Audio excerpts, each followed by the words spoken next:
Hello, and in this video we're going to be talking about our Truma heating system that we have in our van. A couple of elements to that we need to know about. This here is our Truma control panel, and we also have a Truma boiler. This one here is situated underneath this seat. It may well be located in a different place in your van, but you will either find it under a seat at the front generally, or underneath a fixed bed or somewhere like that.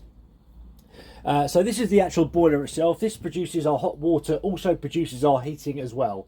Okay, so what we'll have done is we would have plugged in our Aquaroll outside the van, or filled up our water tank, and added our pickup or water pump into that barrel. That way we can produce water into the van to fill up our boiler. The first thing we need to be doing though is making sure that all of our drain valves are shut.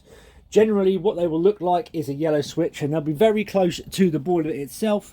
And as you can see just here, there is ours, okay, in the upright position. So that is the drain open. So what I'm going to do is I'm going to come in, I'm going to flick that down. That is going to close the valve, okay, and allow me to start pumping water through into my boiler. I'm also going to make sure that all of my taps are shut. That way when we start turning the water pump on, we won't get water going everywhere. Do that in the bathroom, okay, also in the kitchen and the shower. Generally you would have left your taps open when you're not using the van. That way allows the air to travel around the system and saves any frost damage. So whenever you're not using the van, make sure your boiler is empty by opening your drain valve, and also open all of your taps in between hot and cold. That way water and air can escape from the system. Okay, so once we've done that, once our main panel is on, obviously we need to have 12 volt power in the van. You can see I've got my lights on, so we do have that here. We need to turn on our Truma panel just here. So what I do is hold down the middle button here, and that will turn on my Truma panel.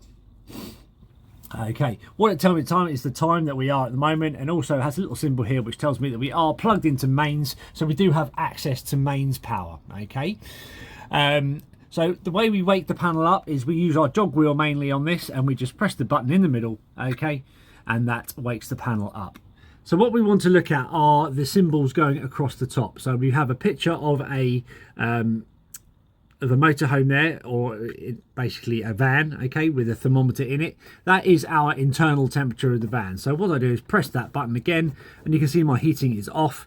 Using the jog wheel, I can turn that all the way up to 30 should I wish to do so, okay, but just for this argument we'll put it on 20. Okay, press OK, and that will then select the heating to 20 degrees. All right, so you don't need to do anything else. We have a thermostat here which will control the temperature in the van.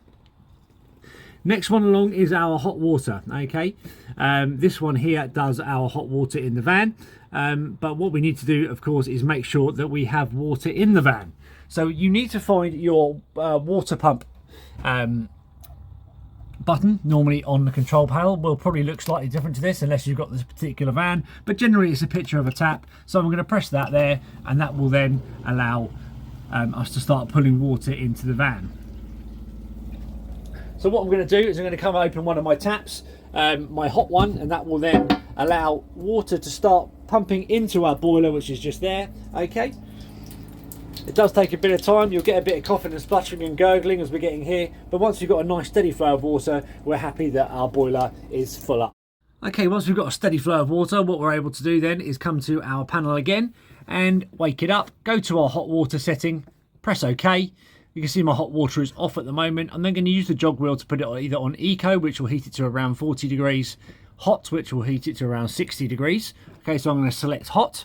All right, I can also use a boost setting on this, so I can put it one more over and go to boost. What that will do is if we want to prioritize the hot water over the heating, it will shut off the heating and just concentrate its energy on heating the water. If you really want to heat that water up quickly, or you want to have a couple of back-to-back showers, and it will, after a certain amount of time, it will drop itself back down to its normal setting. But for now, I'm going to put it on hot. I'm then going to come across to the next setting here, and what this is going to do is select what kind of power we're using to run our boiler. Now we can run our boiler on mains power when we're plugged into mains, 240 volt, or we can run it on gas as well, assuming of course we've turned our gas bottle on and also have enough gas in the gas bottle to do what we need to do. So what I'm going to do is come over here, and I can run it on mix here. So, sorry, electric 2. So I'm plugged into mains at the moment, so that will run it on 2 kilowatts of electric, okay? I can also run it on 1 kilowatt of electric as well, depending on what power I've got access to on site. Some sites will have access to more power than others, so just bear that in mind. So if you have it on 2 kilowatts here, you've also got your fridge on, you're using your hairdryer, you may keep tripping out your fuses, all right, or your trip switches. The reason for that is you're trying to draw too much current. So you might want to come in here, switch it over to 1 kilowatt. That way you will be able to use other bits and pieces inside the van as well. If I'm off grid, I can also run run it on gas as well, just by selecting gas, or run it on a mixture of gas and electric as well. So I could use 1 kilowatt of electric and gas, basically giving me 2 kilowatts, or I could run it on 2 kilowatts of power and 1 kilowatt of gas, basically giving me 3 kilowatts. But here I'm all right on 2 kilowatts, so that's what I'm going to select. I'm then going to go across to the next one, which is our fan speed. All right, so I've got two speeds. I can either have it, well, 3 speeds really. Have it off. I can have it, well, I haven't got the heating on, which is why it's saying that. So if I put that on to say 11. Okay, I can either have it on eco or high. Obviously, the higher the fan's running, the slightly noisier it will be. So you may well use eco at night, hot during the day. But you'll come up with your own ways and means depending on what works for you.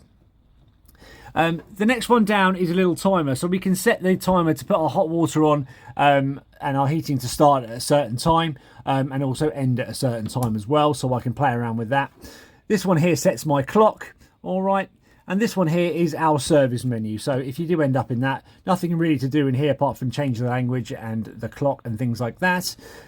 So just press the back button and that will always take you back to this screen.